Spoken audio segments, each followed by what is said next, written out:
Okay, John Lords here. It's Wednesday, November 5th, and we're interviewing Nick Plumb. He's running for Congressional District 2. With me are Larry Rogers, Bob Bagley, Kenneth Ernest, Luis Pedraza, and Lana Hort. Welcome. Thank you. Thank you for having me. Appreciate you coming in. So, Yeah, if you will, take up 5 minutes and just kind of give us an overview on who you are and why you're running for this position. yeah. As you said, I'm Nick Plumb. Originally from Kerrville, Texas. I've been out living in Houston, in North Houston Spring area, since 2022. Uh, in the last 20 years between leaving Kerrville and settling in Houston, I've been kind of on a whirlwind tour that has included raising two children. My youngest is at Sci-Fair. She's in her junior year. My oldest has just started her freshman year. Uh, my journey through being a parent and through my career is really what puts me here today. So I want to play it back and kind of start from the background. So I was adopted by my parents who were Christian ministers. My dad was the head of the or preacher at Kerrville Bible Church. Uh, he raised me, I don't know, I call it kind of antiquated. He believed you would either go into the ministry and seminar or you would join the army when you turned 18.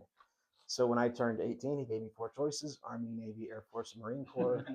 Uh, I didn't like the water. I wanted to be able to pick a job.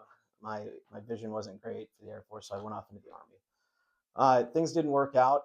Just shy of my end of enlistment, I hurt my knees. I was medically discharged. I had to have three knee surgeries. Had a lot of heartburn about that. After so during that time frame, I went to work for the Texas Department of Licensing and Regulation in the General Counsel's office, where I helped really kind of bring some technology to the department that they hadn't had. We grew from a seven-person department to a 54 in the year I was there. So with that came a lot of automation. Uh, I then decided my knees were feeling pretty good. I tried to rejoin the Army. They laughed at me. I went next door, and the Navy allowed me to join, with the caveat that I joined the reserves. So 6 days into being the reserves, I was activated onto active duty, where I spent the next 6 years. Did a tour with the Seabees, tour in Guantanamo Bay, and then finally a tour with CJ Sodif AP in Iraq, where I helped with detainee operations. From there, I EOS'd, went back to work with the Texas Department of Licensing and Regulation, and changing from that op tempo, being in Iraq, dealing with high sensitive stuff, to barbers and cosmetologists, it just wasn't doing it for me. I decided I needed to find something that was more operationally based, and went to work at Walmart, where I was hired as an assistant manager trainee. Within 3 years, I was running the stores, or the chain's third highest volume store and most profitable store in the entire globe. I was then brought into the Global Leadership Academy for Walmart. That's reserved for the top 0.1% of store managers. It gave me a lot of great exposure, where I traveled around with the different leaders of the East Business Unit, the West Business Unit, got exposure directly to the COO, CEO type. I ran stores for Walmart for 8 years, great stores, North Dakota, Minnesota. And then one day, had a shoplifter that got a little out of control. I responded in a way that wasn't quite in line with company policy. So overnight, I go from making 300 plus grand a year to nothing. Uh, they contested my unemployment, and that's just a giant culture shock. That was my real first taste in how, the corporate America that my dad or his friends grew up in wasn't what it was today. It took a minute to regroup, moved down to Pensacola, where I was born, bought a $47,000 house that didn't have running water, put a porta potty in the front yard, showered at the YMCA, got my head back together. At that point, Amazon called. They were launching facilities, and they needed people that had run large operations. They were launching one in Fresno, California, and no one wanted to go there. They offered me the opportunity to go out there. I launched the Fresno, California building, broke every record that the company had. That led to more of this whirlwind tour, went out to Miami, opened up same day shipping in Miami through the launch of that big fulfillment center. That then transferred me out to Las Vegas, Nevada, opened up that building. Then COVID hit, and we needed to really think about how we were solving problems for the our distribution center. At that point, I became the first senior manager of Amazon's idea team, where my job was to innovate the supply chain and really solve for these complex problems that went from using third party carriers to being a first party carrier. From there, I've transitioned to several roles in Amazon. I'm now the head of AI enablement for Amazon's global compensation team. And when I see what AI is doing, when I see how corporate interests are really fundamentally shifting the nation that I grew up in, the nation that my parents left, uh, I feel motivated and compelled to come talk to you all. Okay. So thank you. Yeah, thank you. Appreciate the overview. Thank you for your overview and our questionnaire. Um, and it's long. It's longer than what we're normally accustomed to. I'm but sorry. I encourage Yeah. everybody to read it because there is a lot of good information there. Let me set this. sorry. Yeah, We, don't be sorry. yeah. You were good. It's really good. Thank you. We communicate through what I do in 6 papers. You know, we do the white paper, 6 pages or less to explain a problem statement, the solution. So this is truncated, and I apologize. No, that's all right. So you have gone through and you indicated that you have diagnosed underperforming or failing systems to turn those around. Our Congress Yeah. definitely fits that bill, and that you rebuild it under pressure. Um, and what you've done is taken what you learned in Iraq and apply it to Amazon's operation. So candidates tend to promise something like that quite often. Mhm. Hey, I'm going to do this, and the guy you're running against is probably the number one poster child for Yeah. that. Promises made, promises not kept. So why? So you're kind of a relative unknown to us. Yeah. And so why would we trust you to get into a position where you've been kind of untested, and we don't really know anything about you other than the Q&A? Yeah. Why should we trust you to do that when others have made similar trust and not followed through? I think that for one, it's my motivation. I am reluctantly here. You know, as clearly as I can state it, I am reluctantly here. You know, even stepping into this role, for one, that I'm cutting my pay significantly. I have really ostracized myself at work. You know, that's 90% of the people I work with are foreign visa holders, and I am one of the loudest advocates for curtailing that. That puts me in a very weird position. You know, so the other part is I am very invested in this. My daughter, the one that I said is in, she's a freshman at UNC. I'm sorry, my voice is cracking.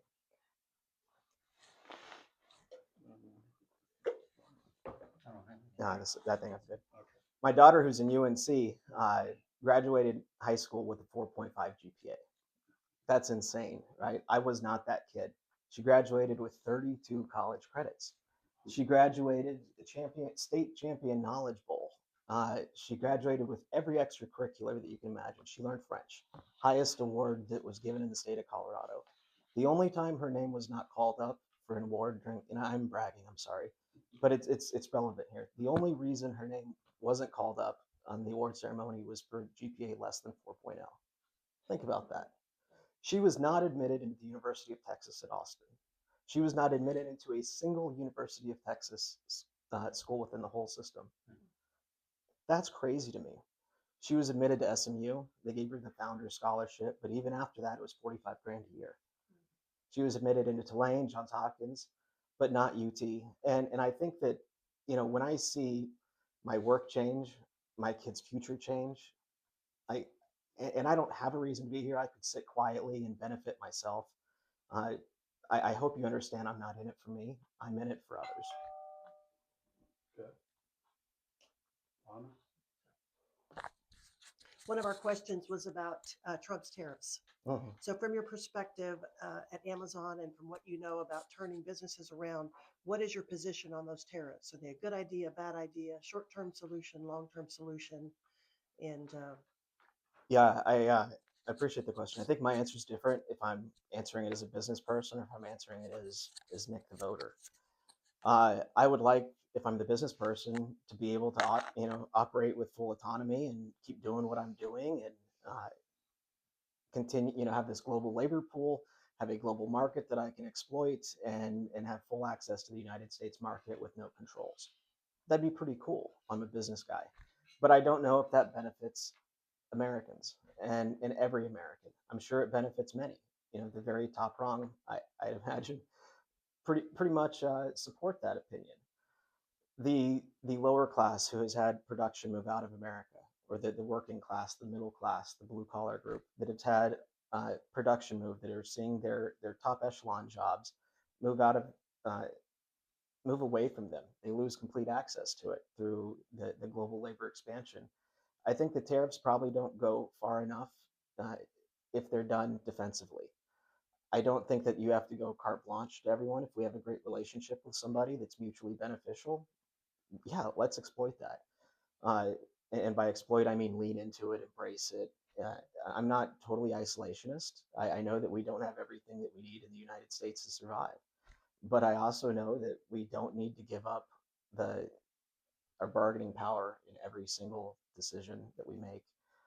And I also think that we need to probably look at some things differently than we have. Production isn't always tangible goods, especially in this new AI era. Your your product could be compute, your product could be your model, your product could be your API. Those are things that are high tech. Maybe you know what they are, maybe you don't, but they're non tangible things that drive real business value today.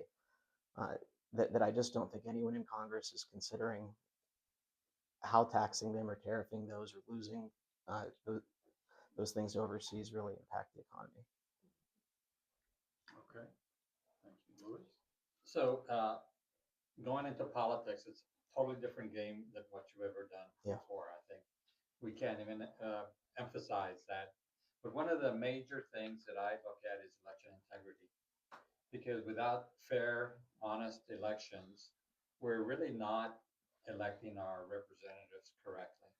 And so I kind of like to get your feelings on that. But more than that, what can you really do as Congress if to help with election integrity issues? Yeah, I mean that is a very that is the fundamental issue, right? And I saw yesterday that, or heard this morning, the results of Austin's vote on whether or not you need to be an American to vote was less than 50% supported that. That's crazy. I'm not saying that to be grandiose. That's ridiculous, and that is a byproduct. I ran a data analytics team for a long time at Amazon. One of the things we would say is, you know, bad input, bad output, right? And what we're getting as a result is a lot of bad inputs. And as far as election integrity goes, I think it doesn't necessarily start at the voting booth. I think it starts way before that. Uh, our problem with the border, whether it's the physical border or it is, you know, the whole influx of temporary non-citizens that are living in America that are counted in censuses that change voting districts, that's a problem. I don't have the ideal solution for that right now. I think the first stop, it's triage, right? Stop the bleeding, lock it down, and then really hone in on every single law that we have. Audit, is that law being enforced? Because I think there's a lot of low hanging fruit. So taking that kind of systems engineer approach to things, I like low hanging fruit. The way I've always approached any problem, it's a Japanese term, gemba. Go to where the work is done, inspect, see who's doing the work, see what's not happening, what needs to be cleaned up. If they do that, you often solve, you know, 80%. Then you're into optimization. So like I want to stop the bleeding, lock it down, inspect, enforce, just run our programs, and then we can see what fine tuning needs to happen. Okay. Next, Ken. So mine's on your point about the deficit and the debt, right? So what is it, 30 equivalent over trillions, 35, 38 trillion in debt. Um, you make the statement, and I'm just trying to drill down and understand what that means about the deficit and the debt. When labor and capital will serve the same flag again, the deficit will close itself. So what is that? I'm just trying to understand what you mean by that and how that's going to Yeah, get us to our. yeah. I mean, I think that there's high level, we can talk about recessions. You know, there's part of that. Uh, Succinctly, recessions is part of it. You're not going to when a country hires in millions of workers at the top echelon of the pay band and pays them, and that group continuously takes their earnings and sends it out of the country rather than reinvesting into the country. I think that you have a significant free cash flow problem, so to speak. Uh, I also think that, you know, it's a very non-conservative approach to take traditionally, but there's probably a lot of taxation to corporate laws or corporations that needs to be revisited, uh, especially when that money that's being spent isn't being reinvested into the nation. It's instead fundamentally changing the nation. So I don't think labor is us, you know, the working class, the American population is necessarily benefiting from where big capital sits today. And because of that and issues like influence in elections, you have labor, I'm sorry, lobbyists that don't necessarily want things to benefit the working class. Their interests are where capital is. So the priorities then aren't necessarily directed where they should be. They're very askew. So fundamentally, I don't know. I like to approach some things ideologically, others very pragmatically. This one, I don't know if there's an immediate practical solution. Look at what we're paying on just service to debt. There's going to probably need to be some very creative conversations had.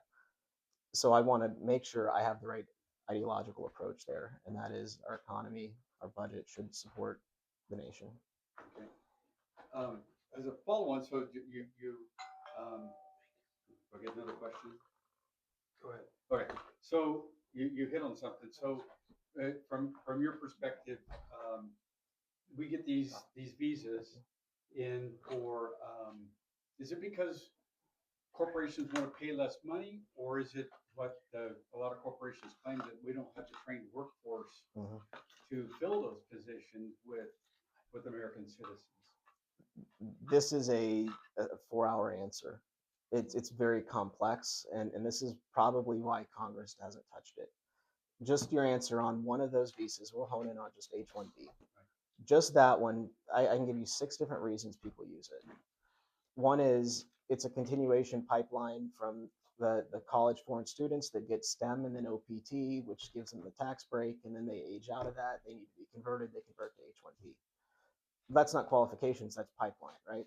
Then there are some that have critical skills. You may need a neurosurgeon that you may bring in on an H-1B. I think I support that with some caveats. One, that we allow medical school graduates to all attend residency and expand slots that are available. I digress.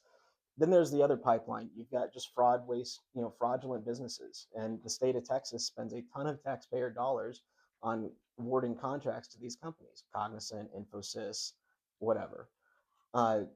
Those are the ones that typically hire existing H-1Bs in the country, and you know they help them bridge the gap, and they like to someday funnel into a big tech company from there. Then you've got the body shops. Those are the LLC that owns 1 or 2 people.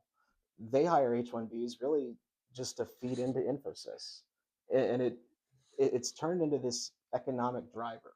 Why now H-1B rather than O-1 or L-1 or all the other types? Well, H-1B allows your H-4s to come over, and that's their spouse and their kids, and they get employment authorization documents.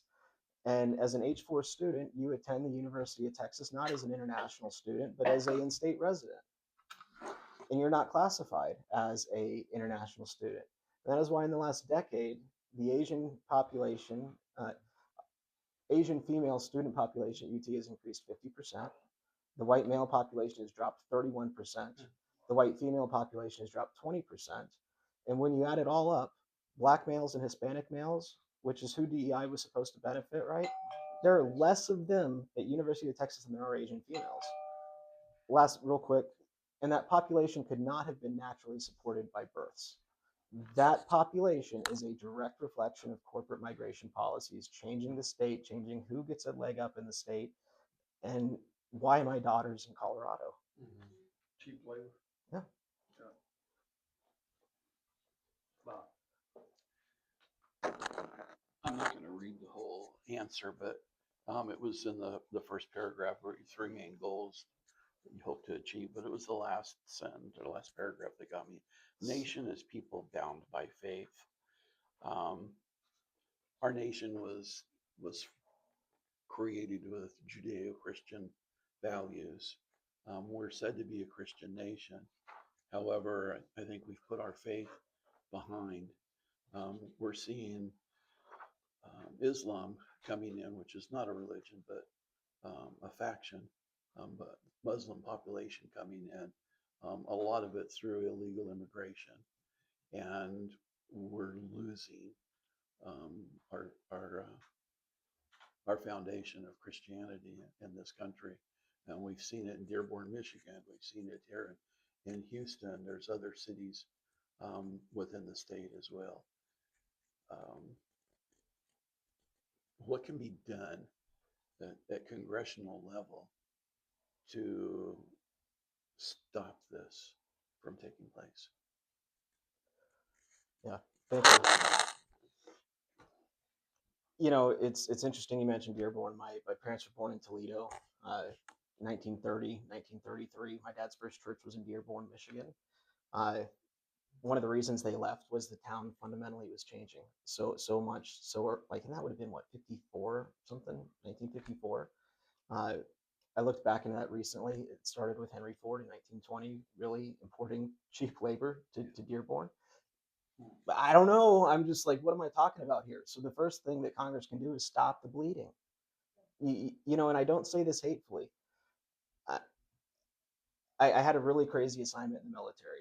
I was asked in Guantanamo Bay, I was assigned to the Office of Military Commissions Defense, which is something that really caused a lot of rift between my mom and dad and I. You know, I was assigned to a case where I was having to defend a kid by the name of Omar Khadr.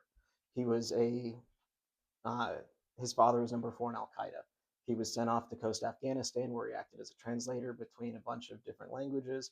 He was captured by Delta because he was converting Italian landmines into IEDs. I was defending the rule of law.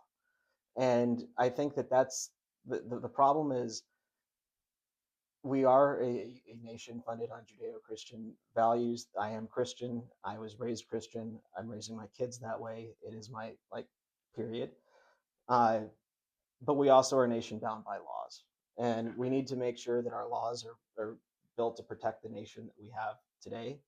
We need to, I don't know, maybe model faith better, uh, win people over. I don't know that the answer is going and banning mosques right now, but I do think the answer is locking down, making sure that we have laws that support the nation not being fundamentally changed by migration. Can I follow on that? Or Yeah. are you a lawyer? No, Attorney? Okay.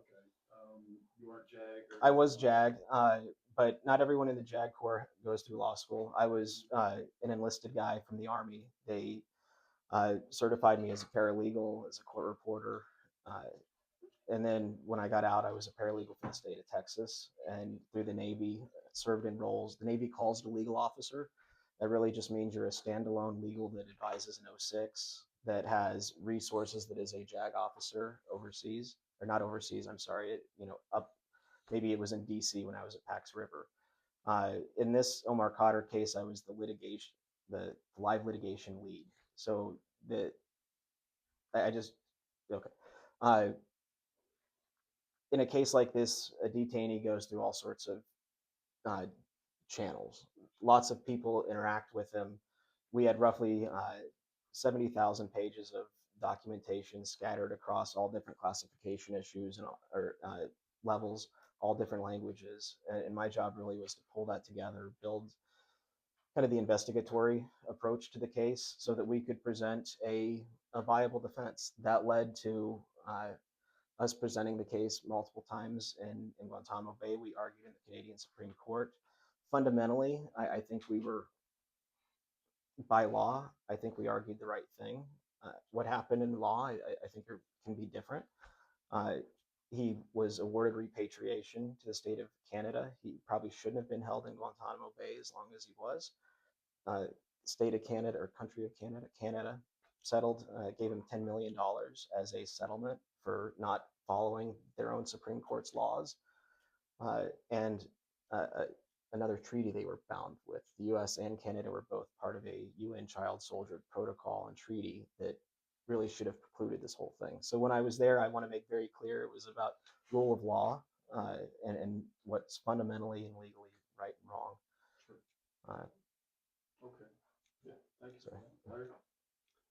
Larry? One of our questions was, do you support or oppose the federal government making immunizations mandatory? And your answer was no. Let me ask you a question. Back in my day, and I'm older than probably three of you put together,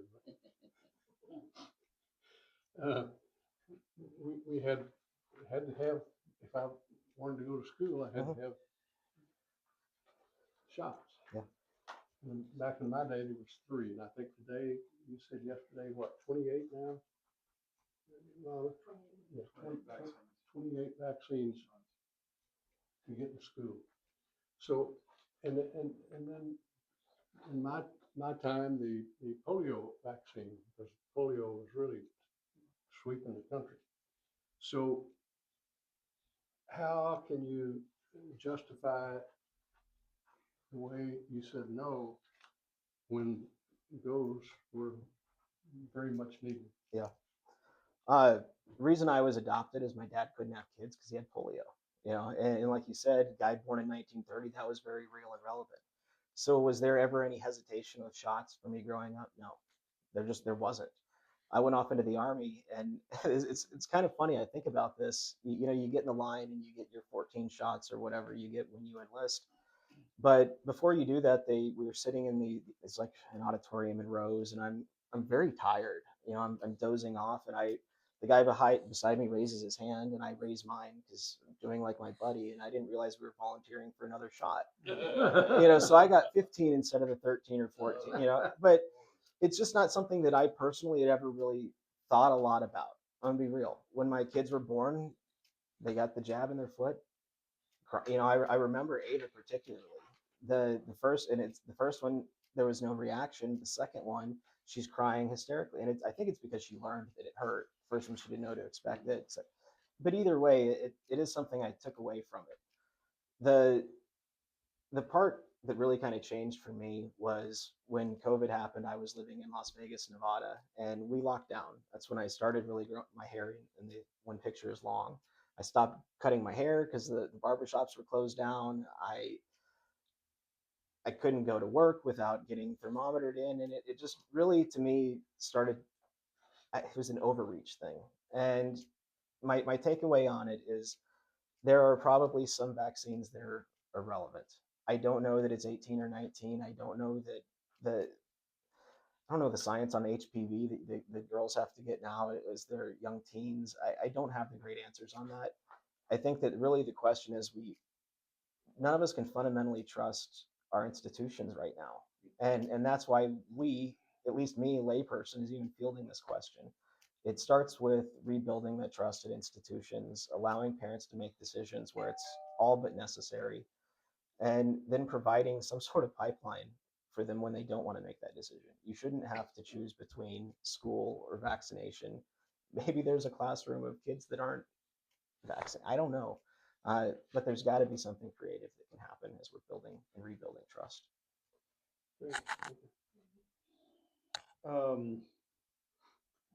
Term limits. That's an often discussed item, especially by conservatives, true conservatives. And some people say, yeah, it's got to be 1 term, 2 term, 3 terms, or let the people decide. So you seemed a little unsure what that looked like. Have you, maybe you can discuss that a little bit, what you think term limits looks like, and how do we get there? Yeah. Who's it up to decide? Is it up to the legislators, or is it up to the voters to get it on the ballot? I think it's, so I support term limits. I don't, if we want to hold me to an answer, I can say 10 or less, 8. I don't really know. My personal goal was, again, not to be here. It was to be my kid in college, both kids in college, and me off in the woods somewhere. That was my goal. So I'll commit to, maybe I'm 50, you don't see me anymore. I'm 41 now. The voters need to ensure they get it up for a vote. How do we do that? Electing people that will publicly say what I'm saying right now. I don't know that I would make it my first priority, because I do think that stopping the bleeding is number one. That'd be the first bill I would introduce, is a moratorium and full deep dive into things that are fundamentally changing the nation, our immigration policy, et cetera. This could be number two. The only reason it wouldn't be the same is I only want one-page bills.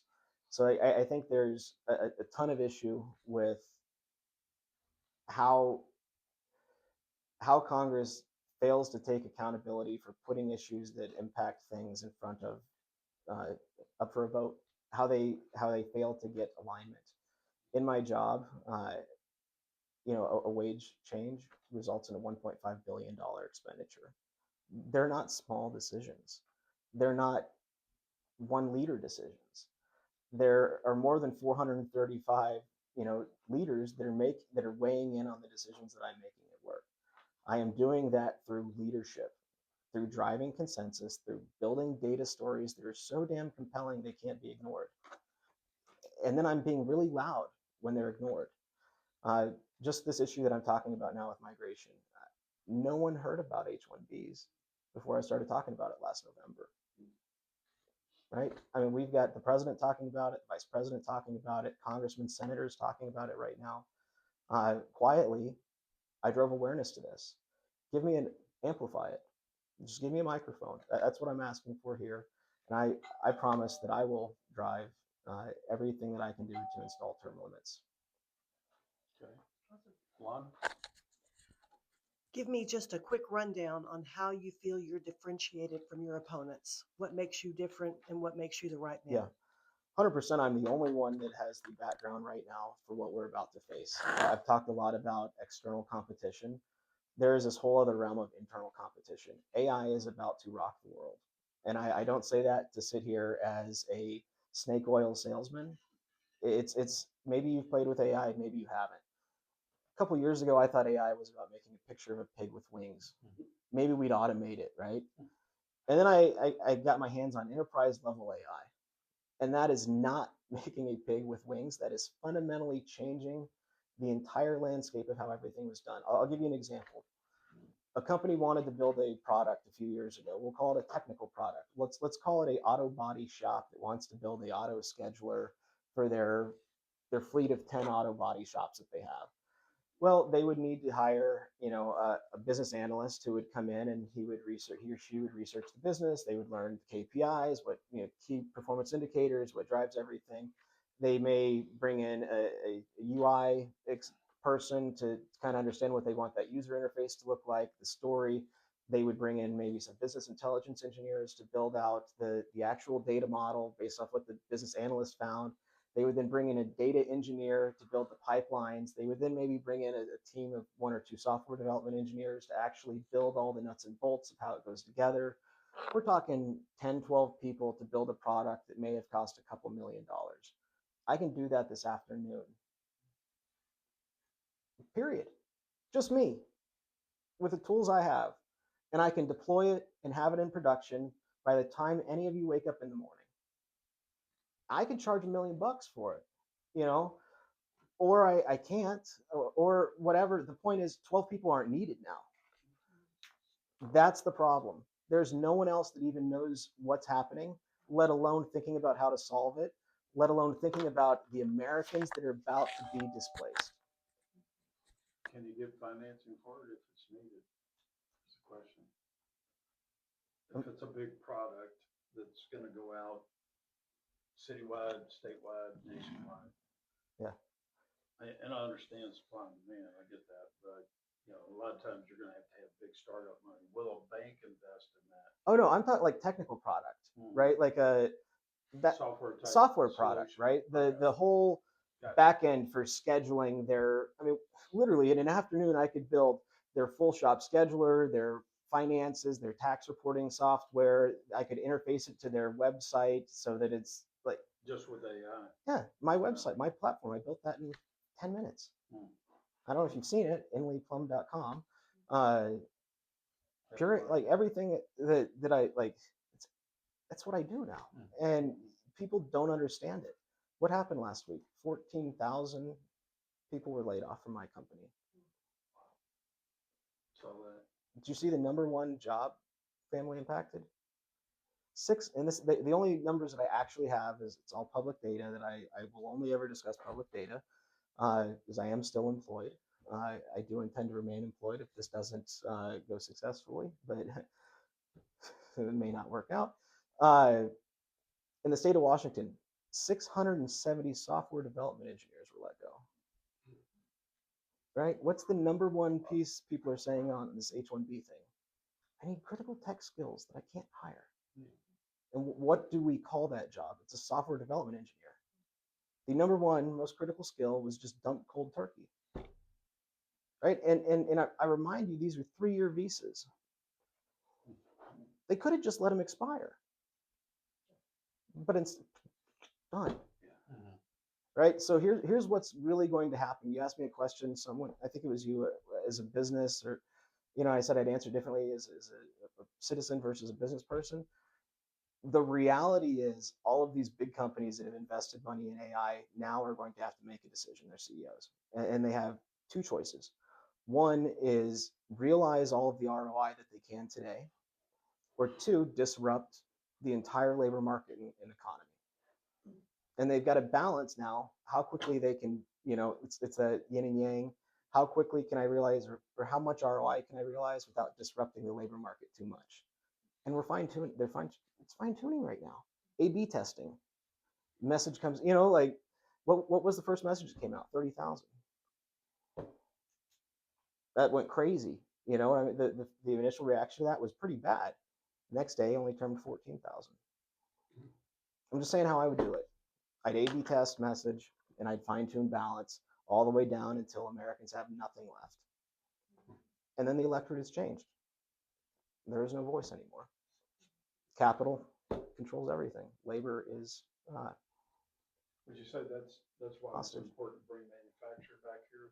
Because we became a service Yeah. economy 40 years That is ago. important. Yeah, I think that's hugely important. And I think the one thing that we're manufacturing right now, we can't lose control of, and that is the compute, AI. We lead in that.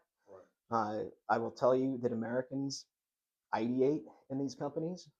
We didn't excel at rote learning, so we hired a lot of people from countries that did excel at rote learning, that knew strict formulaic languages, that could write SQL or, write Python. That's not needed anymore. AI does that. We need thinkers, we need innovators, we need smart people, we need to get young Americans not just into this, I don't know, get rid of Department of Ed because of the credentialing thing. I don't have Dan Crenshaw's credentials educationally. I don't have that Harvard MBA. I think I actually have a lot of MBAs from Harvard and MIT that work for me or have worked for me. But I didn't follow that path. I followed the path of exposure to brilliant, older, more experienced people who taught me what to do, what not to do. I had the benefit of exposure through proximity, being in these companies, Walmart, Amazon, that leadership development thing. We're just not even letting our kids into that. We're not. So you need visionaries instead of, you need strategic thinkers instead of Yes, sir. task-oriented. Yeah. Because that's where we are. That's what the younger generation is. Okay, Lana? Me, right? Oh, wait, I who's just up? did, yeah. Or Yeah, so Louis. in the realm of $38 trillion in debt, and Trump is wants to get rid of the Department of Education. What other, if you look at the whole of the government as a whole, what other areas do you think we should either get rid of, redo? How do we streamline government to make it more, number one, efficient, and two, more responsive to the people? The VA is another area. So I don't know if you had any thoughts around that. So I have some thoughts. I don't know how popular they'll be here. honest. I'm not I'm not a vetted politician, so you're going to get what I really believe. So we want. And what that is as much as I want to trim a bunch of things that I think are stupid, I also don't want people to lose a bunch of jobs. And because I know there's going to be so much job loss coming in the private sector, I do worry about getting crazy in the government sector. Uh, but there's some agencies that I think aren't necessarily needed. I actually served at Fort Huachuca with Lee Zeldin back when he was a lieutenant. I would say the EPA, but I think he's doing some really important things right now. So maybe let Lee have his time and then we can get rid of it. The main point is any government agency that we have has to serve the people, and it has to be accountable. And we have some of the worst data that I've ever seen. For like right now, we've got the Fed flying blind without CPI. We don't have jobs data. That shouldn't be a function that shuts down when the government's not there, right? I'm not at work today. Doesn't mean my data is not updated, right? It doesn't matter. Like this is the 21st century, and we are running the biggest empire that around blind. It's ridiculous. And again, this is because the people in Congress don't know what they should expect. They've been there forever, and I'm sorry, I don't know uh, if your expectations for lifetime data would be the same as mine. I don't know that like I just think that's fair to say. And there needs to be people with relevant recent experience that know the right questions to ask and a balance of knowledge and institutional experience as well. So you would depend on someone to kind of help with that? Because really, I think we do need to look at government waste, abuse. Yeah. and- Well, I mean, I like to think I did, I don't know, I think I did what Doge did internally with my company. I uh, I want to, I don't know, I guess I can throw numbers out there. Saved $750 million in fraud in the first 3 months I had access to a data set. It's kind of a big deal. Kind of a big deal. And not everyone can do that. That is what I do. And that is what I've done at the highest levels for the biggest, one of the most successful companies at a global level, very successfully, principal level for the last 8 years. Thank you. Quick question, when did you file, or not file, when did you announce you were running? I think I filed in March or April. I made a press release in May or June, but it was before virtually anybody, and it was really driven off of no one was talking about the issues that I'm talking about right now, and I don't know. Like I said, I'm going to find a way to get people talking about it. I'm going to find a way to make people aware. That was my real urgency for filing that early. Okay. All right, good deal, Ken. Well, we've talked a lot about domestic issues and kind of step outside and talk kind of foreign. Who's from your perspective, who's our biggest external threat, if you will, and kind of what are your thoughts about how to deal with them, or Yeah. how do we take on that external threat? Well, I think you've got physical war, right? You've got who's big and scary there. I think China is probably at the top of the echelon there. I think you've got influence internally. I think that maybe that's China, maybe that's a different group.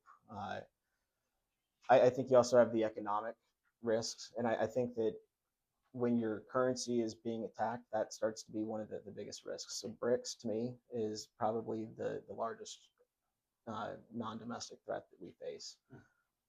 Collectively, Brazil, Russia, India, China, South Africa. I don't think there can be anything good in it for the United States when they are pushing to create this new global currency and have some of the relationships that they have in the Middle East. I don't like it. And I think that's a much bigger deal than people are aware of. And then I see some of the actions from those countries. I see the access that we give residents of those countries. I see us selling our private data or allowing our private data to be managed almost exclusively by businesses operating out of those countries. We're asleep at the wheel because we think that it's big, scary. We're thinking of warfare as who's got the million-man army or who's got, the missile uh, backlog and inventory. Not to say that's not it. That is a problem. I think our military is able to handle that. I think it's those things that there's no one person or one entity that really is fighting against that, the economic warfare, so to speak. It's bricks. So to combat BRICS, how best to combat BRICS in your opinion? You can't be completely dependent on the global economy. You have to be able to withstand, I don't want to say full isolation, but you cannot be fully dependent on everybody. What was really interesting was when COVID hit, I was with that idea team, and you wouldn't believe what really backlogged everything. It was axles for 18-wheelers. Mhm. That's what it was. If I could have gotten more axles for 18-wheelers, I'd probably taken over Walmart, Where do you get them to be from? quite honest. India?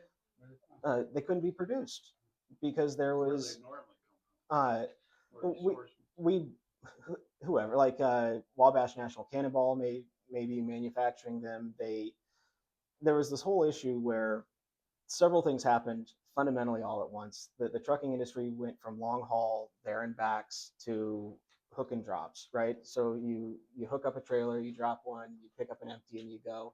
So now that effectively you need twice as many trailers in the supply chain to keep things going, because one's sitting empty, ready for the next guy. You also had all of the Connex boxes that needed to be, the 50, those had to be unloaded. Well, those have those axles, the little transom things that get, so all of those are there. And now there's a backlog of those Connexes sitting on those. So those weren't moving very fast. There was a bolt, some sort of bolt that really was the backlog. And it's a bolt that's heavy, strong enough to hold the springs to the axle. Really small thing. But you start to see an inability to expand or grow because of that's a problem. We don't have to produce everything, but something as fundamental as moving freight, probably there should be no question. Can we handle that supply chain? Medicine, Yeah. like there's no reason for that at all. So reduce dependency where we can. Got about 5 minutes. Bob. So kind of continue on with